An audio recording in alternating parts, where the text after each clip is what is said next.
how to exit Big Picture mode on Steam. First is by going to your menu right here. Simply click on Power and then click on Exit Big Picture mode right here. And then there you go. You have now exited your Big Picture mode on Steam.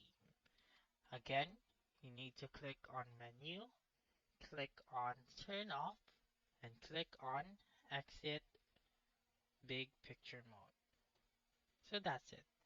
That's how you can exit Big Picture mode on Steam. So that's all for this video. Let me know in the comments section if this works out for you.